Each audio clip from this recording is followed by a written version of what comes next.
Escucha usted palabra de gracia, la palabra que edifica en la piedad.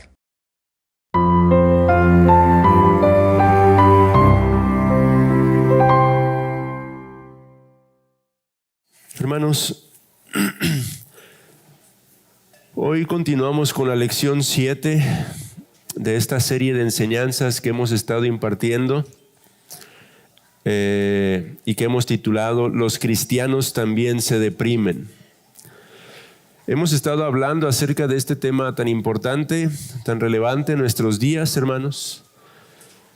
Un tema, una lucha, una condición mucho más común de lo que nos gustaría que fuera, hermanos. La realidad es que en la práctica, en la experiencia, el Hijo de Dios, el creyente, quien por definición debería de ser el hombre más dichoso, más gozoso sobre la faz de esta tierra, a menudo enfrenta la depresión, enfrenta esa profunda tristeza.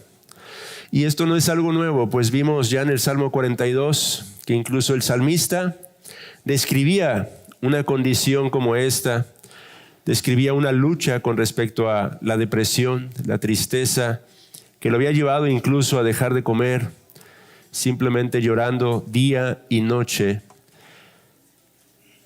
Pero la Escritura, amados hermanos, nos revela principios que nosotros haremos bien en conocer, profundizar y aplicar para lidiar con esta batalla, hermanos, con esta situación, con este tipo de condición, hermanos.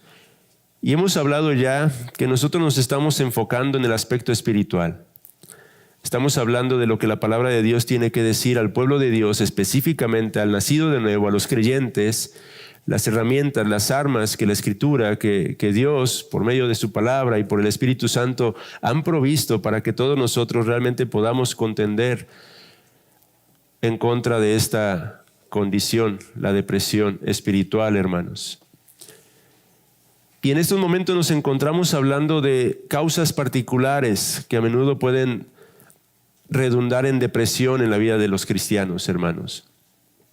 Hoy vamos a seguir viendo una de ellas, hermanos. La ocasión anterior, en la lección número 6, hablamos acerca de la falta de equilibrio que se nos revela en Romanos 6:17, entre la mente, los afectos, la voluntad. Dijimos que a menudo esa falta de equilibrio puede redundar en depresión en nuestras vidas.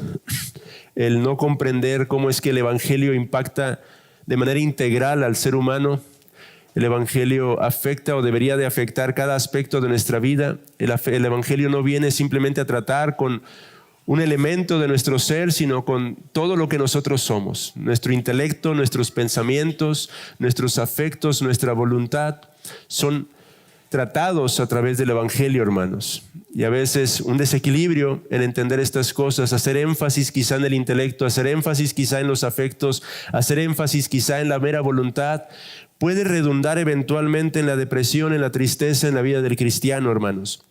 De hecho, en esta carta, en la carta de Timoteo, Pablo habla en un sentido de este desequilibrio, pues él menciona en el versículo número 19 de este mismo capítulo, desde el versículo 18 dice: este mandamiento, hijo Timoteo, te encargo para que conforme a las profecías que se hicieron antes en cuanto a ti, milites por ellas la buena milicia, manteniendo la fe, dice, y buena conciencia, desechando la cual naufragaron en cuanto a la fe algunos. Pablo en un sentido está hablando acerca de este desequilibrio, hermanos, que eventualmente puede provocar que el hombre termine incluso apartándose, manifestando que nunca existió una obra genuina en su corazón. El asunto es, hermanos, que hay muchas razones y muchas causas por las que a menudo los cristianos nos encontramos en problemas. Hay diversas causas expuestas a través de la Sagrada Escritura. En un sentido, esa es la razón por la que tenemos el Nuevo Testamento, hermanos. A través del Nuevo Testamento, Dios, inspirando a esos hombres que hablaron a los apóstoles, nos lleva a entender la forma en la que deberíamos abordar los diversos problemas que el pueblo de Dios ciertamente enfrentamos, hermanos. Es por eso incluso que también, o es una de las razones por las que Dios también nos ha dado a la iglesia. La iglesia es ese contexto en el cual nosotros los cristianos podemos aprender a luchar, podemos aprender a corregir esos problemas, podemos aprender a enfrentar esas diversas aflicciones o luchas con las que ciertamente tendremos que encontrarnos en nuestro peregrinar por este mundo, hermanos. La infelicidad, la depresión, es una de las cosas o uno de los problemas que los apóstoles trataron por medio del Nuevo Testamento, hermanos.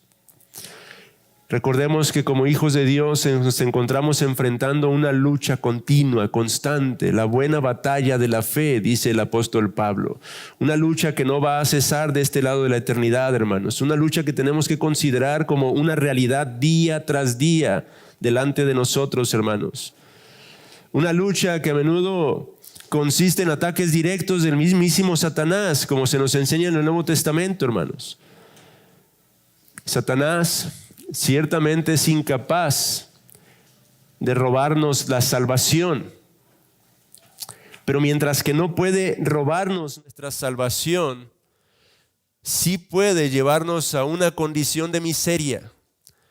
Sí puede tratar de tal manera de estorbar la obra de Dios en nuestras vidas, en nuestros corazones, y terminar llevándonos a una condición de miseria, un estado de miseria, hermanos.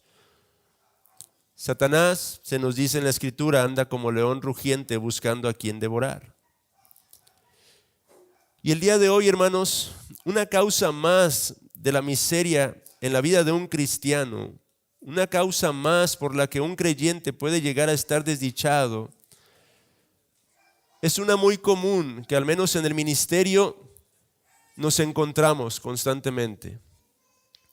El día de hoy queremos hablar de la depresión causada en el creyente a causa de ese pecado, como dice el título de la lección. ¿Qué quiero decir con esto, hermanos? Uno de los problemas más comunes que como ministros, como pastores, podemos llegar a encontrar en la vida espiritual de los cristianos, con los que tenemos que tratar a menudo, es la tristeza que suele embargar a muchos de nuestros amados hermanos, porque continuamente están trayendo a su memoria, continuamente están trayendo a colación algún pecado en particular pasado. Alguna cosa específica que ellos cometieron en el pasado, algún acto del cual fueron culpables en el pasado, algún agravio que ellos cometieron en el pasado y que constantemente al venir a su mente los lleva incluso a dudar de su salvación y los lleva a sentirse tristes, desdichados, miserables, hermanos. Hermanos, una y otra vez, personalmente, me he encontrado con casos de este tipo. Con creyentes verdaderos, pero que sin embargo no logran encontrar el gozo en Cristo por causa de ese pecado específico o algunos pecados a veces en específico que continuamente vienen a su conciencia, vienen y le atormentan y le llevan a ese estado de tristeza profunda, hermanos. Un pecado que, dicho sea de paso, a veces ciertamente podríamos considerar grave. Algún pecado en particular que este amado hermano cometió y que lo trae a memoria constantemente, a pesar de que fue ya hace muchísimo tiempo, hermanos. Al hablar de esta causa de la depresión el día de hoy, hermanos, podemos considerar dos razones por las que esto ocurre en la vida de un cristiano. La primera razón es la que ya he mencionado anteriormente, el enemigo de nuestras almas, Satanás. Si usted ha leído la biografía de John Bunyan o su libro autobiográfico, Gracia Abundante para el peor de los pecadores, se dará cuenta de que él era víctima en un sentido de esta clase de ataque. Satanás, una vez más insisto, debido a que está imposibilitado de robarnos la salvación que en Cristo Jesús es completamente segura, va a tratar de hacernos sentir miserables. Y a menudo lo va a hacer por medio de traer a nuestra memoria ese pecado específico, esa falta en particular. buscando robarnos ese gozo que nos pertenece en nuestro Señor.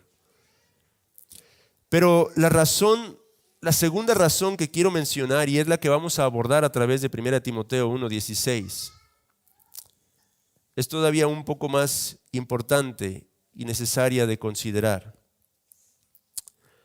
La segunda razón por la que a menudo este pecado en particular puede traer a la desdicha a un cristiano es un desconocimiento o una mala comprensión de la doctrina, hermanos.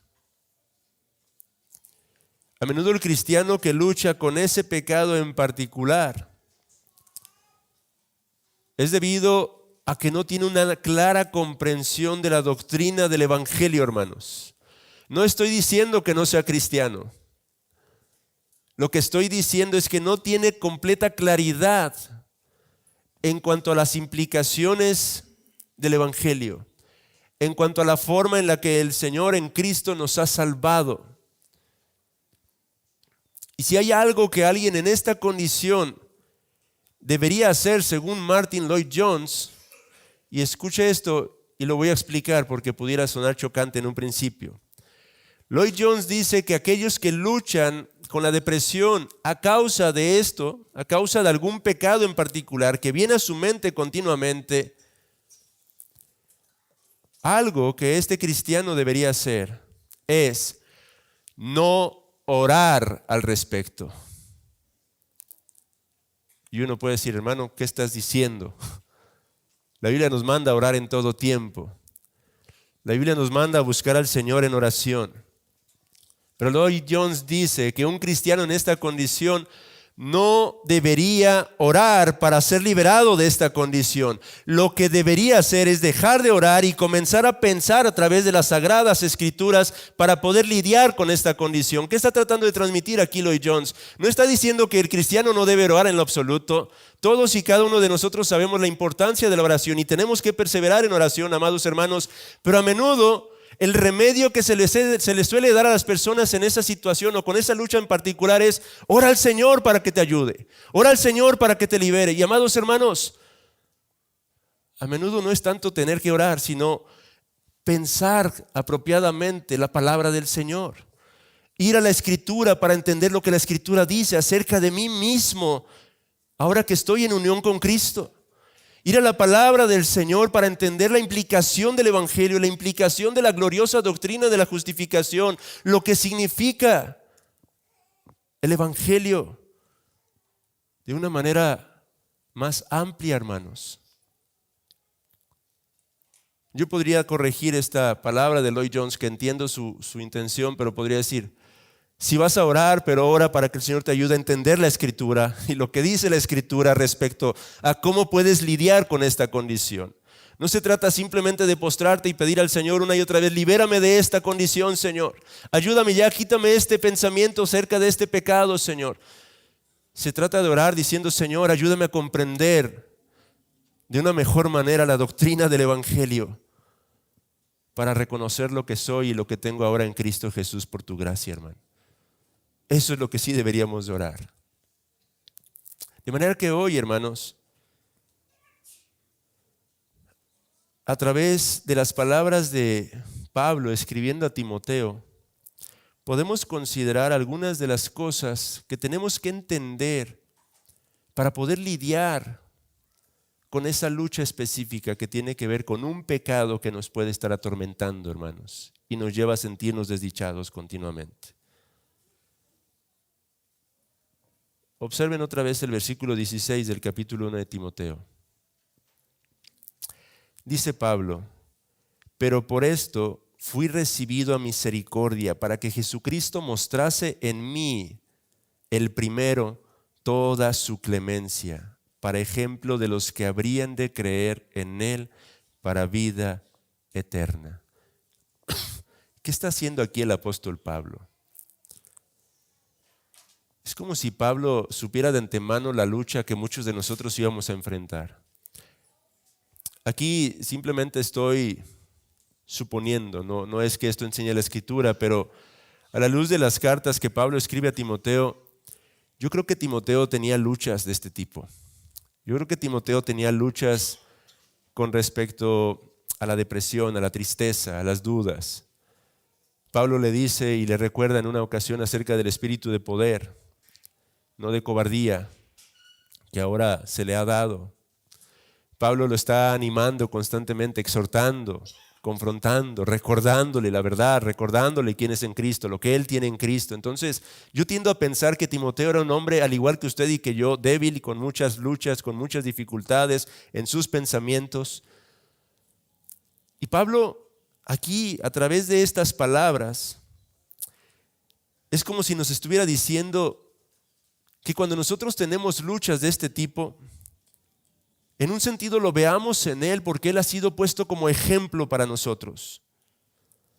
Y es que en el contexto acababa de decir esto, vea el versículo 14, pero la gracia de nuestro Señor fue más abundante con la fe y el amor que es en Cristo Jesús, palabra fiel y digna de ser recibida por todos, que Cristo Jesús vino al mundo para salvar a los pecadores, de los cuales, ¿qué dice Pablo? Yo soy el primero. De manera que en un sentido, amado hermano, si usted está luchando con este pecado en particular, lo que nos está invitando Pablo a hacer es mirarlo a Él y entender que Él dice, yo soy el más grande de los pecadores y sin embargo he sido recibido a misericordia. Es como si Él dijera, no hay alguien aún más pecador que yo. Si hablamos de pecadores, yo tengo el título del campeón de los pecadores, dice Pablo. Yo soy el primero de los pecadores y sin embargo yo, el peor de los pecadores, he sido recibido a misericordia. La gracia de Dios es tan abundante que me ha cubierto a mí. ¿No lo cubrirá usted? Es lo que está mencionando el apóstol Pablo aquí. De manera que si este es su caso, hermano,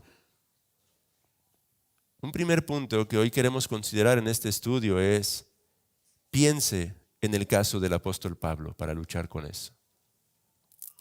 Piense en la propia condición del apóstol Pablo y en lo que él está expresando aquí para lidiar con esas dudas que le atormentan constantemente. ¿Quién fue Pablo, hermanos? Pablo era un blasfemo. Pablo fue un homicida, un perseguidor de la iglesia y de Cristo.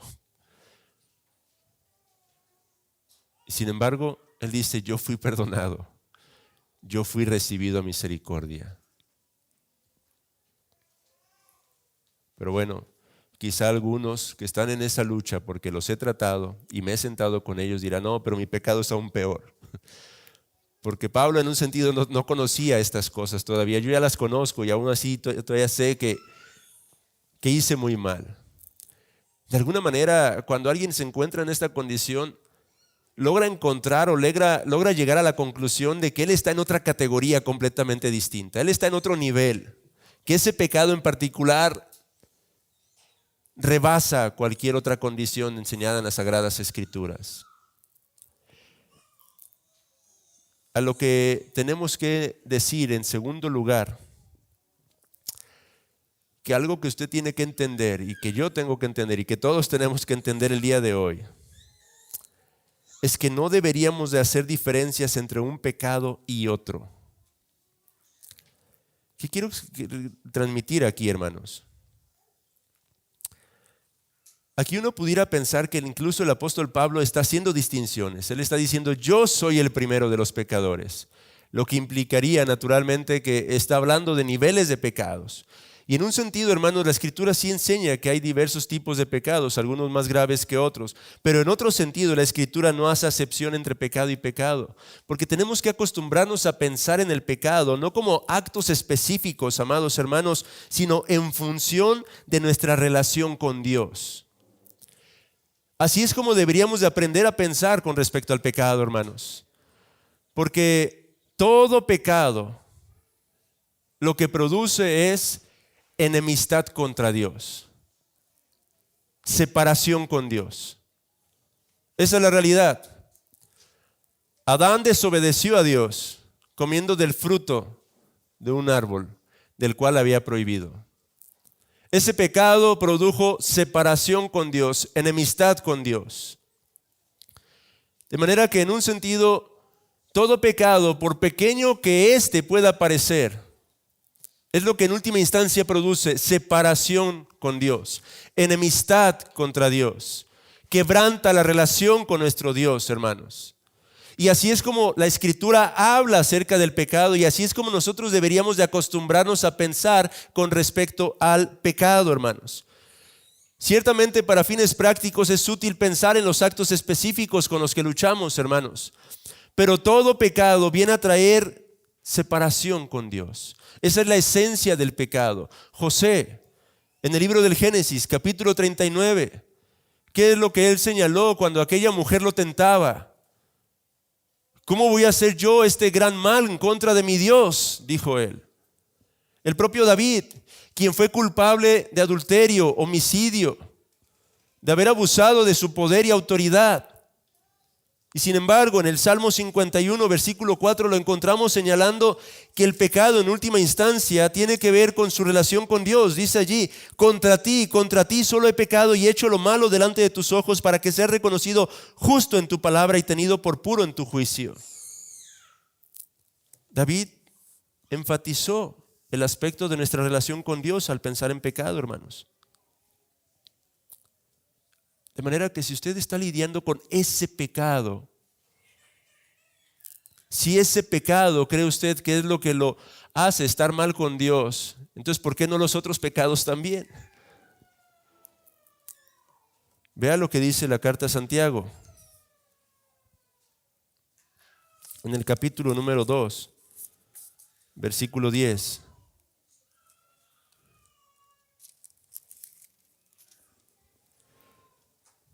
Porque cualquiera que guardare toda la ley, pero ofendiere en un punto, se hace culpable de todos.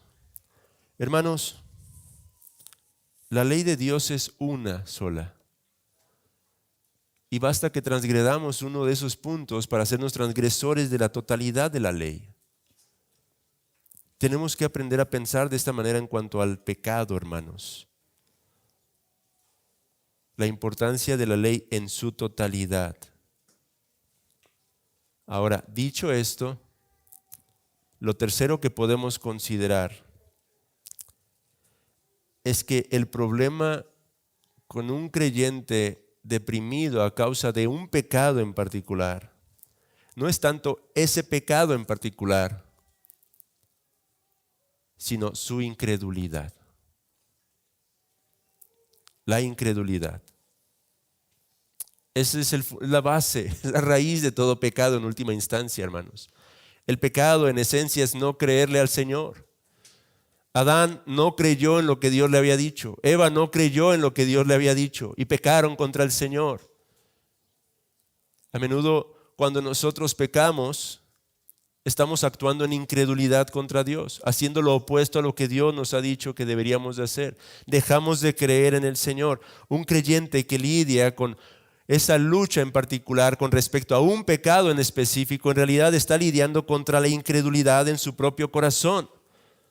Vea lo que dice el apóstol Juan en su primera carta, capítulo 1, versículo 9.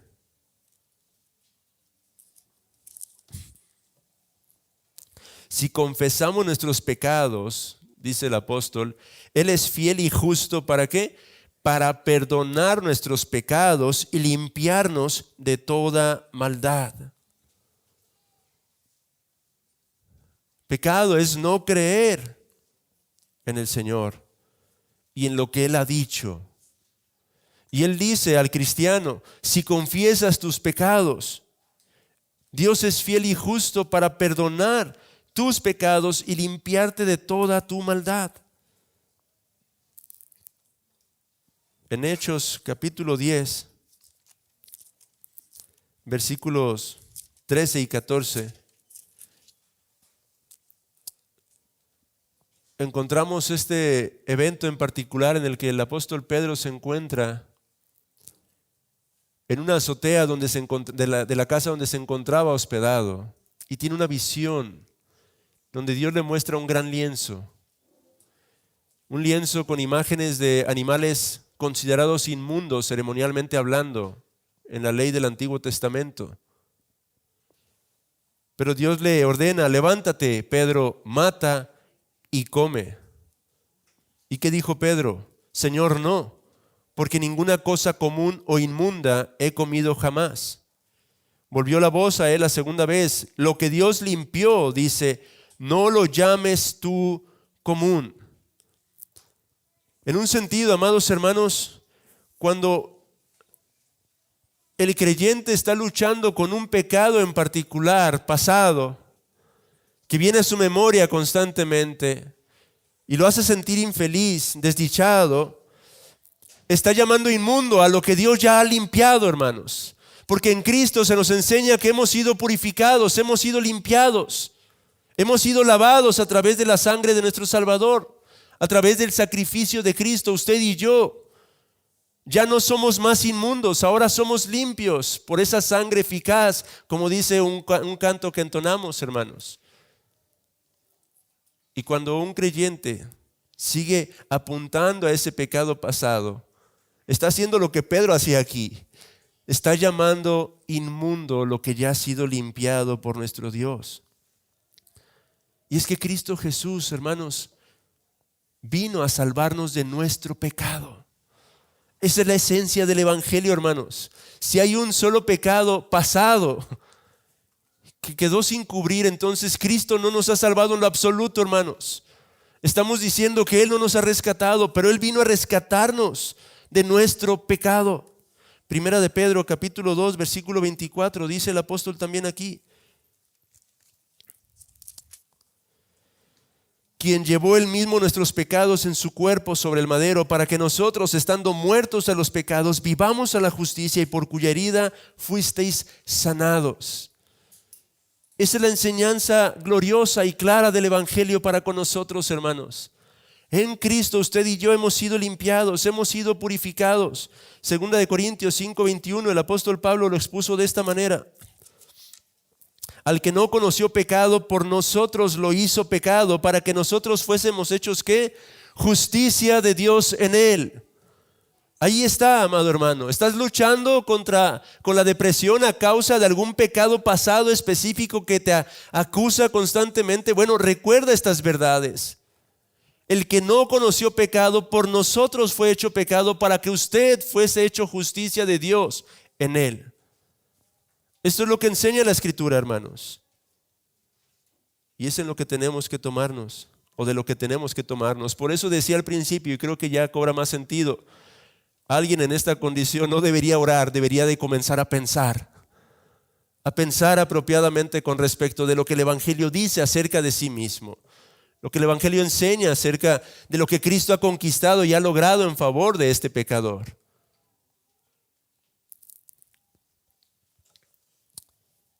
Una cuarta cosa que podemos deducir también de esto que estamos estudiando hoy, y aunque ya lo habíamos mencionado, lo vuelvo a mencionar aquí. Es importante, amados hermanos, que entendamos lo que significa la justificación. Esa gloriosa doctrina de la que habla el apóstol Pablo en la carta a los Romanos, que nos enseña que somos justificados por medio de la fe. ¿Qué quiere decir cuando alguien ha sido justificado, hermanos? Lo primero que viene a nuestra mente es que hemos sido perdonados. Y eso es parte de la justificación. Alguien que es justificado es perdonado de todos sus pecados, hermanos. Pasados, presentes, futuros. Eso es lo que enseña la Sagrada Escritura. Pero tenemos que entender que la justificación no se detiene simplemente en el perdón de nuestros pecados. Cuando somos justificados es porque Dios, el soberano Dios, hace una declaración legal con respecto a nosotros. Y Él nos declara justos, perfectamente justos. Y nos declara justos de forma permanente, hermanos. Y uno puede decir, pero ¿cómo es que ocurre eso? Porque en la doctrina de la justificación, amados hermanos, se nos enseña no solamente que Cristo pagó la deuda de nuestros pecados en aquella cruz, sino que Cristo incluso con su vida perfecta de obediencia nos ha vestido de esa perfección. Cuando Dios nos justifica, no solamente declara que nuestros pecados han sido saldados, pero Él declara que la perfecta justicia de Cristo es mía por la fe.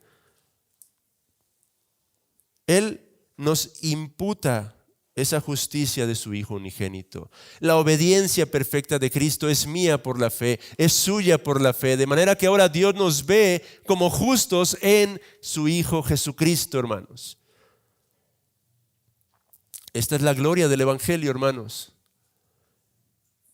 Y si lo considera ahora alguien que está luchando entonces particularmente con algún pecado pasado, que lo lleva a sentirse infeliz y desdichado, es porque no ha terminado de entender completamente estas verdades, hermanos. No ha logrado comprender que en Cristo Jesús no solamente tus pecados pasados, presentes y futuros han sido saldados, sino que incluso la perfecta justicia de Cristo es suya por la fe.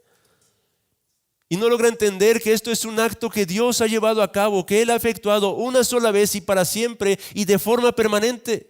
Esto es lo que enseña el Evangelio. Esta es la razón por la que el apóstol Pablo podía decir: no me avergüenzo del Evangelio, porque él creía y entendía que es una gloriosa nueva para todo pecador.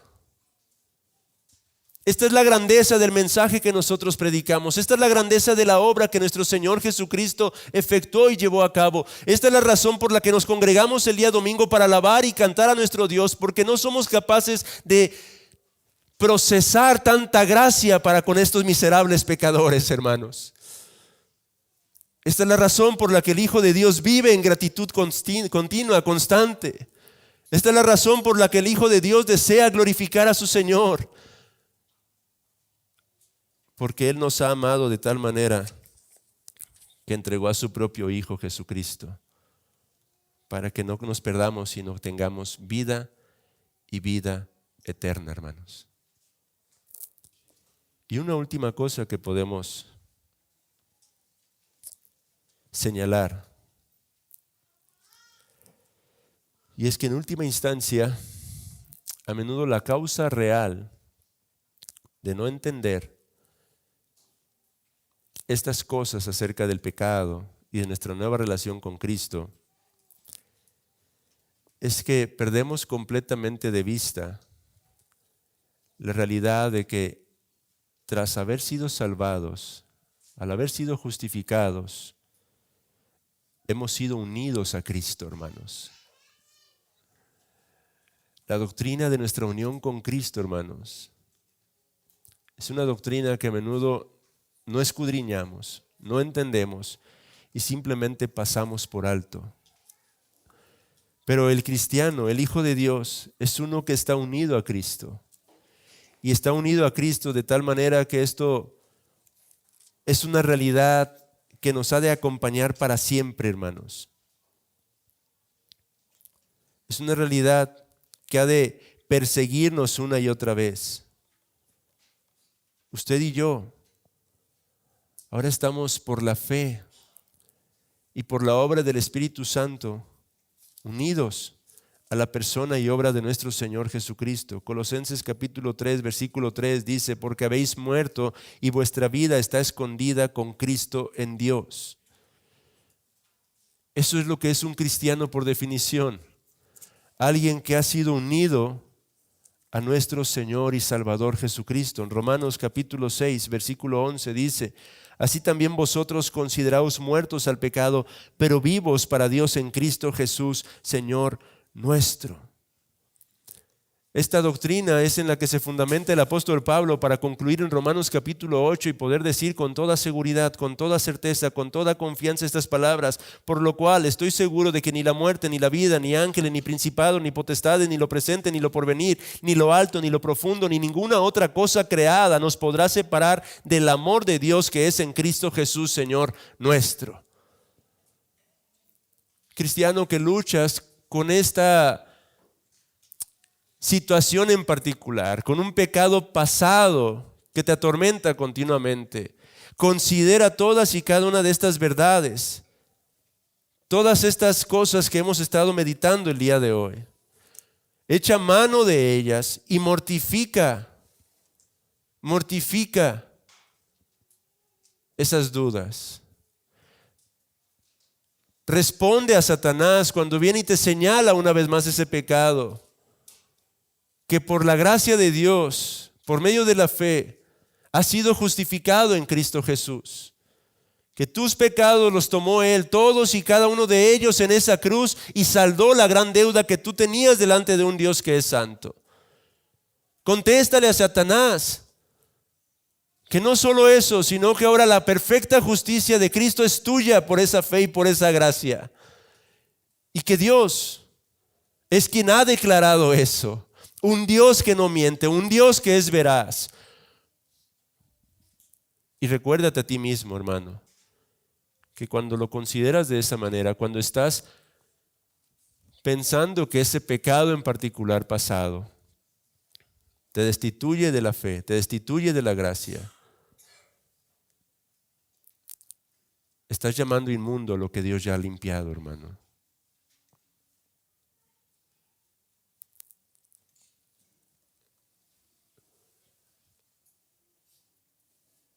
En Cristo Jesús tú ya has sido purificado, hermano. Aférrate a esta verdad y vive la santidad, pero confiando siempre y dependiendo siempre de esta gracia en la cual ahora estamos firmes, hermanos. Amén. Palabra de Gracia llega a ustedes por el aporte de individuos y organismos comprometidos con la defensa de la fe. Para más información, comentarios o consejería, visite nuestra página de internet www.ibrg.mx, donde encontrará acceso a este y muchos recursos más que ponemos a su disposición para la edificación de la fe. Nuevamente le recordamos nuestra página de internet www.ibrg.mx. También encontrará gran cantidad de temas y estudios bíblicos para la edificación espiritual de su vida en el sitio web www.sacrateología.org, un sitio para la fe que busca entender. Le invitamos a conocer la Vía Clásica en www.laviaclásica.com, donde podrá descubrir muy interesantes artículos, reflexiones y cursos para la crianza y la educación cristiana en casa. Le exhortamos atentamente a escuchar nuestras transmisiones regulares en este canal por Nova Radio en www.facebook.com/Nova Radio MX, todos los sábados a partir de las 10 de la mañana y los domingos por la Campesina de 10 a 11 a.m. en el 97.7 de FM en la ciudad de Los Mochis, Sinaloa. No olvide ver y escuchar nuestras transmisiones en vivo el último jueves de cada mes en este canal por Nova Radio en www.facebook.com/Nova Radio MX/live-videos, donde también podrá interactuar con nosotros en tiempo real. Dios les bendiga.